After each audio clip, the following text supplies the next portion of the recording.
Good afternoon, everybody. Welcome to this FTA Brexit webinar, the August 2016 update.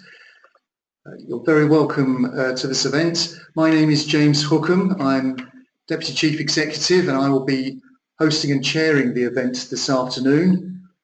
This is the second such webinar that we've conducted to keep members posted on what we know about the Brexit process. And our intention today is to give you an update on the various issues that we are aware of and effectively let you know as much as we know about the what is a very complex and convoluted process. But in response to events that have taken place since our first webinar back in July, and also to the feedback we had from delegates that attended that webinar, we are going to focus on two particular issues in the course of the next 30 minutes or so. That is an update on the implications of the customs union that the UK enjoys with Europe and the implications of various statements that were made over the course of the past month or so by ministers, and have a hard look at one of the most important trading markets for us and their reaction to Ireland, to Brexit. And that is, of course, the Republic of Ireland.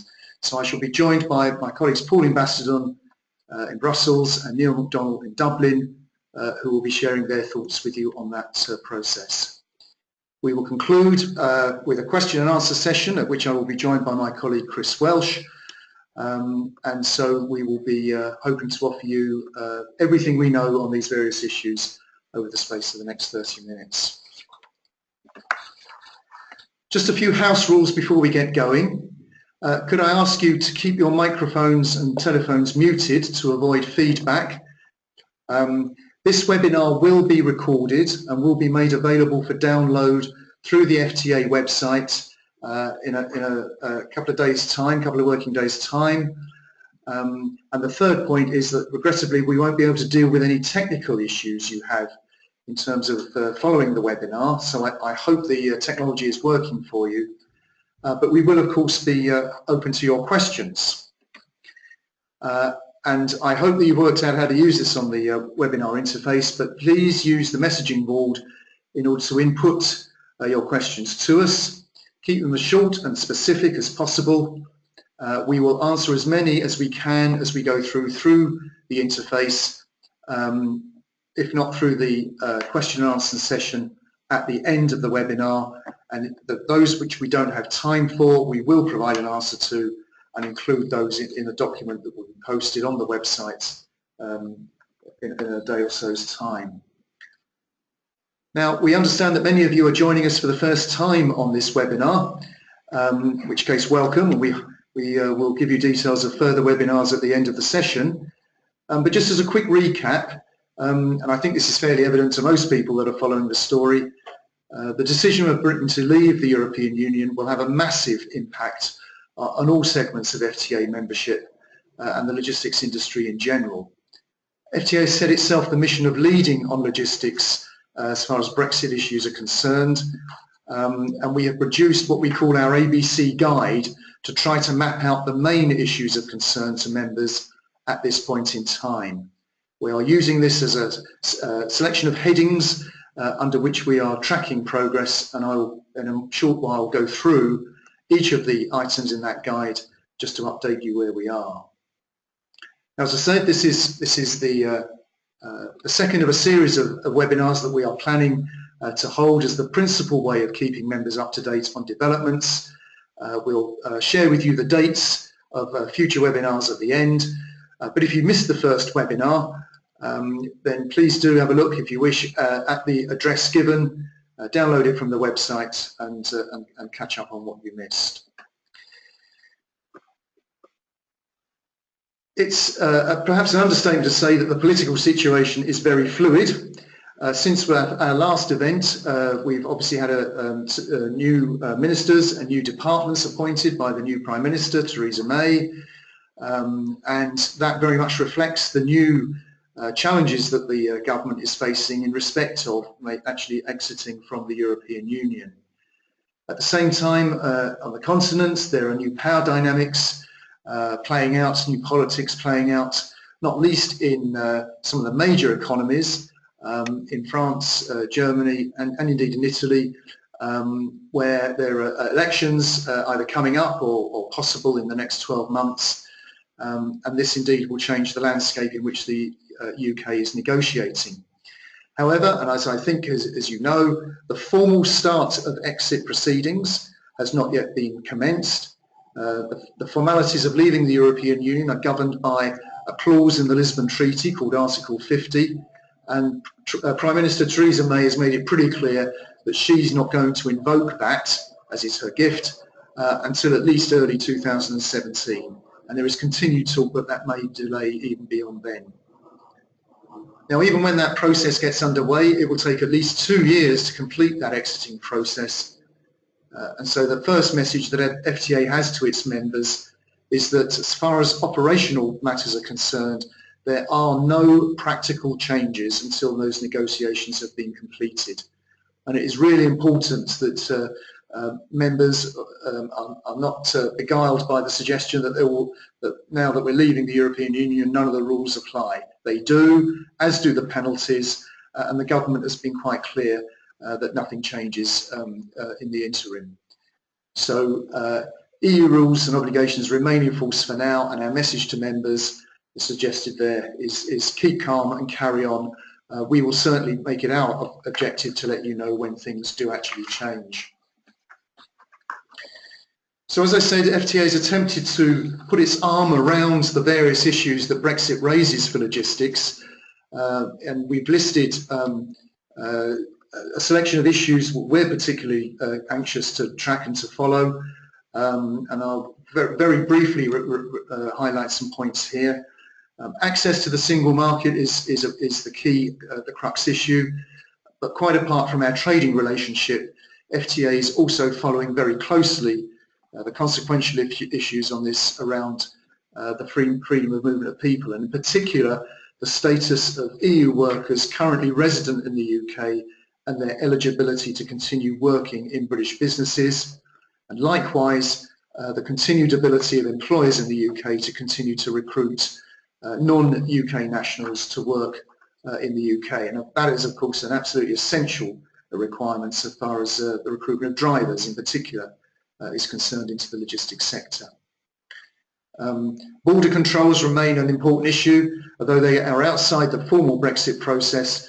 The relationship between Britain and France over the juxtaposed controls in Calais is playing out as we speak. At the moment, some real difficult situations there for members moving trucks across that border. So we are keeping that strictly, very carefully under review. It has been suggested it will become a feature of the French general election or presidential elections next year, but at this point in time, none of the controls are being reviewed. And despite the pressures of migrants, there is no suggestion yet that the borders are going to be relocated back to Britain. One of the main issues we're talking about in a little while is the customs issues, and I'll introduce Pauline in just a moment. Unfortunately, we're none the clearer at this stage as to the precise timings of changes that might be made to domestic legislation because of the revocation of the European directives and regulations. This will be a critical issue to many FTA members, and as soon as we are able to provide more light on what the timetable for this might be, we will let you know, because it may not simply be a cut and paste exercise into domestic law. There may well be some selectivity about which laws made under European rules are actually reenacted under UK law. And if that does take place, that will be critical for FTA to influence, and we will advise you accordingly. There's not much to say on enforcement, fuel duty and global markets at this stage. Just to say our concerns around the implications for air freight as a result of Brexit are manifested in the decision that needs to be taken about expansion of airport capacity in the southeast of England. Now, whether that is Heathrow or Gatwick, we've made it very clear that a decision needs to be made quickly and take into account the needs of the UK to have a viable and well-connected international air cargo hub. In FTA's view, that can only be at Heathrow, and I think in most members' views, if you don't ship air cargo out through Heathrow, or indeed import it through Heathrow, and it's not a question of moving it to Gatwick, it will be a question of moving it to Amsterdam, Frankfurt or Paris, and that can't be a tenable option in a post-Brexit world. Our second item that we're going to cover in some more detail is, as I said, the implications for Ireland. And the final item on that list, just to complete the elegance of the ABC, is our continued promise to you as members that you join in with FTA and you will stay informed and, as when appropriate, influential in shaping and informing this important process. So we will keep you updated on Brexit under those headings, and what we've done today is to select two of them for further investigation and explanation. So I'm now going to hand over to my colleague Pauline Bastardon in Brussels to take a detailed look at some of the customs issues that we're dealing with. Pauline. Thank you very much, James. So indeed we're going to have a look at the benefits of being in a customs union with the EU, the pros and cons of staying in this union post-Brexit, and we will also look at the practical implications for shippers, logistics providers and operators. So there have been quite a few recent developments indeed over the summer. In July you might have seen that the International Trade Secretary called for the UK to leave the EU customs union as soon as possible, because that was felt to prevent the UK from being able to secure trade deals or the trade deals it wanted with third countries. FTA reacted with a press release at the time warning government that this could actually create great uncertainty, particularly for shippers, but not only, and have a massive impact on exports and imports. Basically leaving the customs union before a replacement solution is in place, we feel is a bit premature. But we're now going to have a closer look at what's at stake and longer term whether we should stay or whether we should go. But first, the customs union, how does it work in practice? Well, today all the EU-UK trade is tariff-free, and it requires very minimal paperwork, almost as if you were in the same country, really. The trade and customs arrangements with the rest of the world are defined at EU level. What that means in practice is that tariff levels for trade with the EU are set at EU level for the member states, that all the trade agreements are negotiated and concluded at EU level on behalf of all member states, including the UK.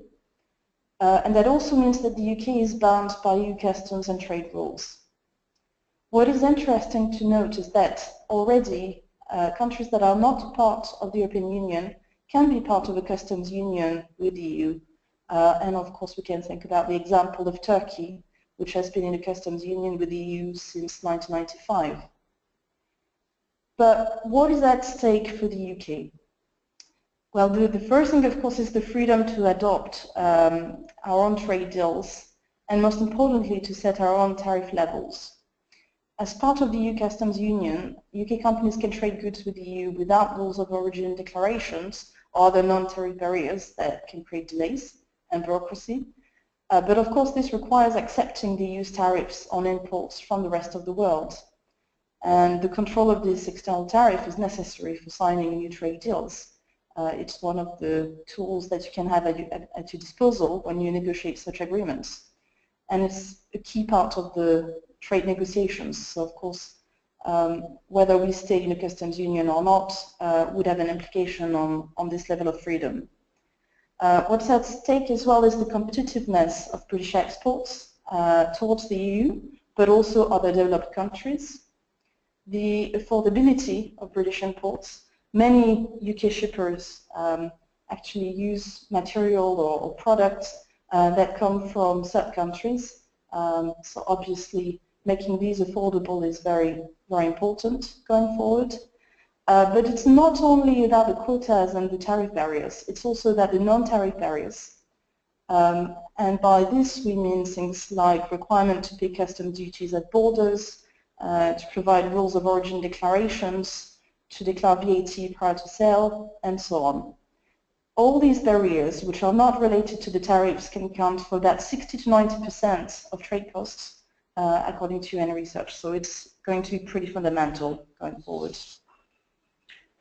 We can have a look at the existing customs arrangements with the EU and existing models with developed countries, because these will give us an insight as to what could be a feasible option for the UK going forward. Of course, the most integrated model is to be in a customs union with the EU. Turkey, as I said, is a good example. The customs union with Turkey covers all industrial goods, but does not address agriculture, for instance, except processed agricultural products, or coal and steel products, or public procurement. So there are certain limits in terms of scope. It sets common external tariffs for the products covered, meaning that, of course, the level of freedom that Turkey, for instance, has is limited in this field. It forces the Turkeys to align to the acquis communautaire in several essential market areas, notably regarding industrial standards. Tariff levels, well, in general, they are known, and there are no non-tariff barriers. So this is quite, if we go back to the previous slide, please. Then you have a second range of agreements, which are free trade agreements, the middle ground, if you want. Level of freedom, of course, is higher, but in terms of non-tariff barriers, unfortunately, there are some, and there are certain limitations as to products that are exempted from tariffs too. So agriculture and fisheries are, in general, exceptions. One example of this would be the model of trade agreement that the EU has with Norway, for instance. It's also fair to note that regulatory convergence is part of it, so Norway has to adopt around 75% of EU rules. But when we talk about certain non-tariff barriers, I mean, you have things like rules of origin, for instance, or export licenses and so on, which of course complicates things a little bit. And then, of course, you have the general WTO framework, which provides a very good level of freedom, but unfortunately the tariff level is, of course, much higher than what it would be under a free trade agreement. There are also quantity restrictions. What WTO does is that it prevents countries from discriminating against other WTO members. So you have the so-called most favored nation tariff rate, which is the sort of base rate that would apply if you do not have a free trade agreement. And non-tariff barriers, of course, are there, and they can be high, especially because there might be limited regulatory convergence, for instance. I was talking about sourcing from other countries, and of course that's developing countries in part. Well, there are three different types of arrangements that exist. The standard generalized system of preferences. The basic condition is to be a developing country for this. The standard applies to around 54% of overall preferential imports by the EU. And you have countries like India, Sri Lanka, Vietnam, or Ghana, to give you some examples, which would qualify under this. Tariff levels with the EU are lower than the basic WTO rate.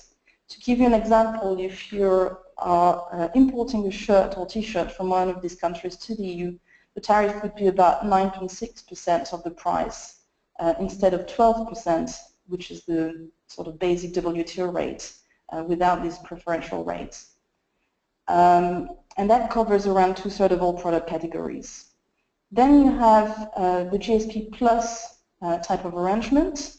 Basically, the conditions are the same as for GSP, but you also need, as a country, to ratify and implement core international conventions for human and labor rights, environment, or good governance.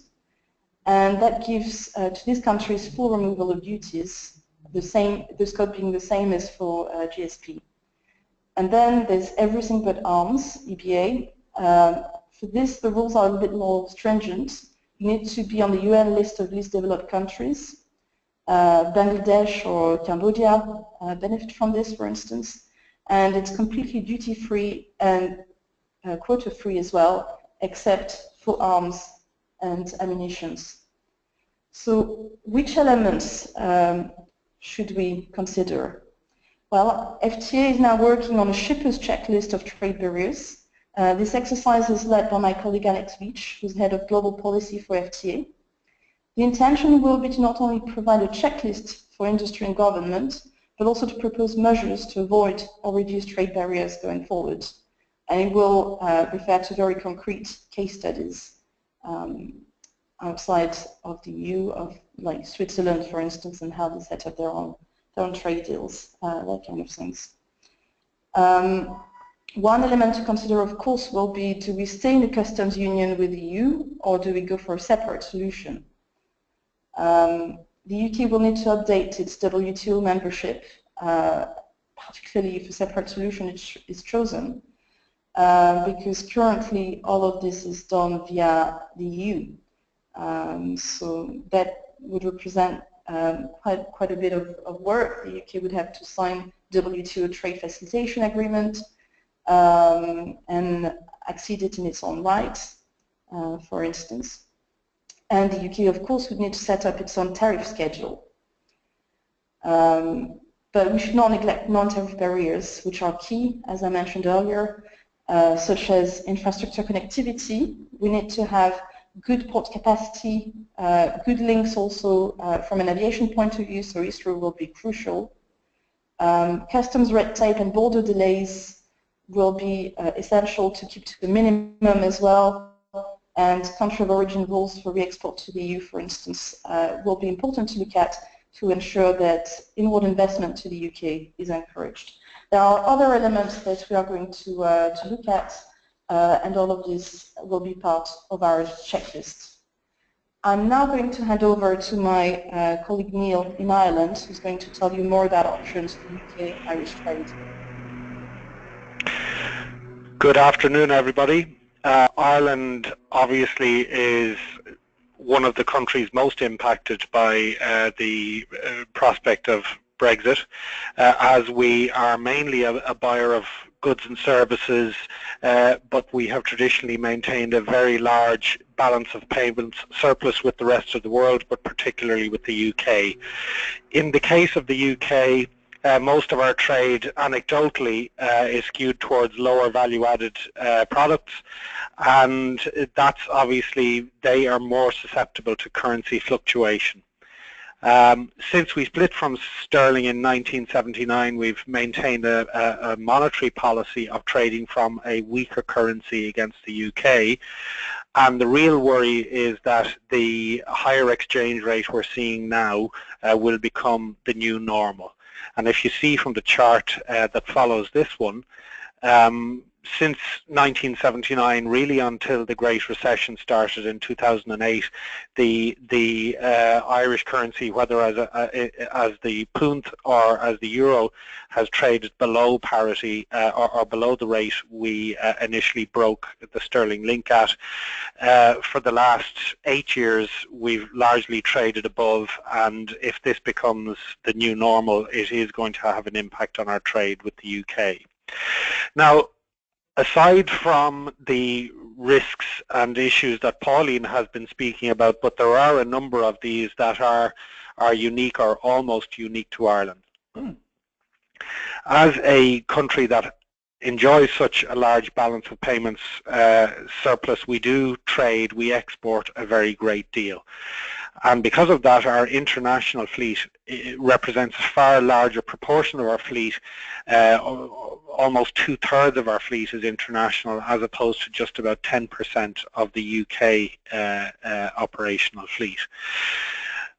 This will impact particular issues such as cross-border trade between the Republic and Northern Ireland. It is taken as read that Northern Ireland and Republic hauliers engage in cabotage. A lot of hauliers in the Republic will say that Northern Ireland trucks don't even bother to cross back. The enforcement of cabotage has been a significant issue, always in the Republic. But what is going to happen in future will only be clarified once we see the conditions of exit of the UK. Also, there's an issue, for instance, for the fishing fleet, which lands a great deal of produce in Donegal and drives to Dublin or Rosslare through Northern Ireland. when these vehicles are transiting a non-EU country, what sort of administration can we expect, and how burdensome is that going to be? Similarly, when we look at transit through the UK or deliveries to the UK, at the moment, that's not a significant issue in administrative sense for Irish hauliers now. Will the administration of that become more burdensome, and if so, will hauliers pivot towards Rosslare Cherbourg? For those who aren't familiar with it, Ireland and the UK have since 1923 enjoyed what is, or put together what is known as the Common Travel Area. It's not established in Irish or UK law per se, but it is recognised by the EU treaties. And a key question once the Brexit negotiations are proceeding is if the EU 26 or 27, the countries negotiating with Britain, if they accede to retention of the CTA as it is now, will it be at the expense of something else? And if it is at the expense of something else, will our access to the continent be affected? Now, there are a number of trade risks which are immediate, and obviously the ones which Pauline has already mentioned are the reintroduction of border controls, but also the reintroduction of customs procedures, tariffs and VAT.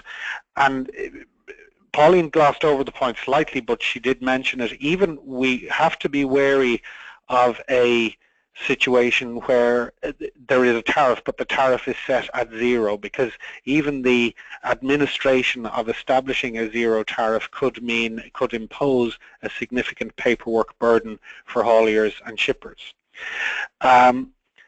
It may also be that the UK will change their regulatory environment, and that therefore Irish exports will have to meet both EU and UK regulations. There has been much talk about social regulation in the UK. There is an extreme danger, I would have thought, of heightened competition in the UK market if, for instance, they depart from such things as the Working Time Directive. And all of these risks are most acute for the most price-sensitive sectors: agriculture, food, drinks and base metals. There are a number of longer-term risks, trade risks, which aren't really possible to quantify at the moment. But for instance, a great number of the drivers employed by Irish businesses are EU drivers, but also quite a number of them are non-EU, from the Ukraine and South Africa. What, if any, will be the restrictions imposed on the movement of these drivers, non-Irish drivers driving for Irish transport entities in the UK? We don't know. There is also, we've seen a lot of movement in the insurance market lately. If there are restrictions on UK passporting of financial services, the number of UK insurers selling products into the Republic could drop. I mentioned earlier on the current volatility of sterling. If this was to become a long-run trend, that would have severe negative implications for Irish businesses. Much of the governing law for shipping and admiralty law is English-based. If the UK does withdraw fully from the customs union, are we going to have a dual regulatory environment? And if so, there remains a possibility of, or there is a likelihood of, legal uncertainty into the future.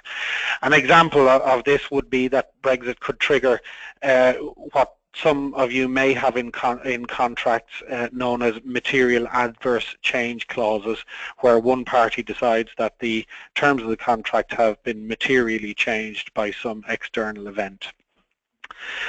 On the longer term Still, we have the possibility that if, as I already mentioned, the UK was to depart some of the social chapter legislation, you could have a situation where Irish businesses might decide to relocate into the UK, as we previously used to have haulage businesses relocating to Newry in Northern Ireland. Similarly, if the UK changes their public procurement or state aid rules, which they would no longer be bound by if they exit the EU, will that make life much more difficult for Irish businesses tendering for UK contracts? As Pauline already mentioned, tariffs might apply to energy imports, Irish energy imports from the UK. All of this isn't happening in a vacuum, and there is national contingency planning taking place from the Department of An Taoiseach, but obviously that planning will only be reactive in nature, and the contingency plans that are in the contingency plans mentioned will have to await what the shape of the ultimate Brexit agreement with the EU is. The trade issues in the contingency planning are currently assigned to the Department of Jobs, Enterprise and Innovation, the Department of Foreign Affairs and Trade, and Enterprise Ireland. And for example, one of the contingencies they have spoken about is the possibility of reintroduction of export credit insurance, which was terminated about 15 or 16 years ago. The government strategy does say, however, that preserving the benefits of the common travel area is a key government priority, and obviously we would echo that and want to see that continue. And also the contingency plan does anticipate areas in which Ireland might enjoy an advantage as a result of Brexit, but I think it's unlikely that our sector, transport, logistics, would enjoy any sort of material advantage from a UK exit. So they're at the current issues we have identified from an Irish standpoint with Brexit. Thank you very much indeed, Neil. I hope members found that those two presentations enlightening and useful. It is just after 4 o'clock, but I see we still have a significant number of attendees on the line, so I think we'll have time for just one question from those that have been submitted through the web platform. I think this one's going to come your way, Pauline, because it refers to some of the customs procedures I think you were talking about. Mr. Frank McGuinness asks, will UK companies have to use the ATA carnets for exhibition goods travelling through the EU? And if so, will they have to go through customs at each border? I guess that's a bit of a, it depends, doesn't it, Pauline? Well, precisely, that's what I was going to answer. It depends very much on what kind of arrangements we get following Brexit. I mean, for those who don't know, a carnet is basically sort of duty-free and tax-free method of exporting goods on a temporary basis. And it's like a passport for goods, replacing the normal customs documentation. And that's basically to facilitate the transportation of goods in certain cases. I mean, it's not needed obviously within the EU, but it's a difficult one because it will very much depend on what kind of arrangement we get. So my suggestion would be to come back to this in a few months once we have a better understanding of the kind of arrangements that the government is favouring. Yes, indeed, and I think, thank you for your question, Frank. I'm sorry we haven't been able to give a definitive answer, but I think your question captures the uncertainty for British business, indeed Irish business, because that clearly there will be cost implications, training implications for drivers, never mind back office implications if the paperwork increased. So business needs plenty of notice if those changes come through. But of course our first position would be that movement of goods is as easy across Europe as it is now. And that's the ideal that we continue to need to press governments to achieve. But whether that is achievable within the restrictions on freedom of movement of people and all the other constraints that Europe might put in place, well, that has to remain to be seen. That is the heart of the Brexit negotiations. So that and other issues will be those that we track and monitor as the process proceeds. I'm going to bring the webinar to a conclusion now, given that we have exceeded our time, but please continue to submit questions either through the platform or direct to us, and we will continue to help as we can. So thank you for your time. Just a reminder, this presentation, including the Q&A session such as it exists, will be available on the FTA website, well, probably not Monday, but Tuesday as it's bank holiday here in the UK. But please do continue to follow us through Twitter. We've got a dedicated website for this on the main website at the address you can see there. And we will continue to post updates on the significant developments through the normal channels of FTA e-News, which is weekly, and of course our monthly Freight and Logistics magazine. Our promise, as ever, is that FTA will continue to lead for logistics on Brexit, and we will be using future webinars to keep you up to date on what we know. And these are the dates we are planning to hold those webinars right through to the end of the year. Should the pace and the intensity of developments pick up, then we may well add to these, but at this stage, if you wanted to save these dates in your calendars, they're all on a Friday mid-morning except for the last one, and this will be the principal reporting points for the developments as they emerge. So thank you again. Thank you to my colleagues, to Pauline and to Neil in particular, and for the others that have supported us in this. Please continue to send in your comments and your questions. Just one final reminder, we are also featuring Brexit in the Transport Manager Seminar Programme this autumn. So if you are attending those, you will find an update on what we know there.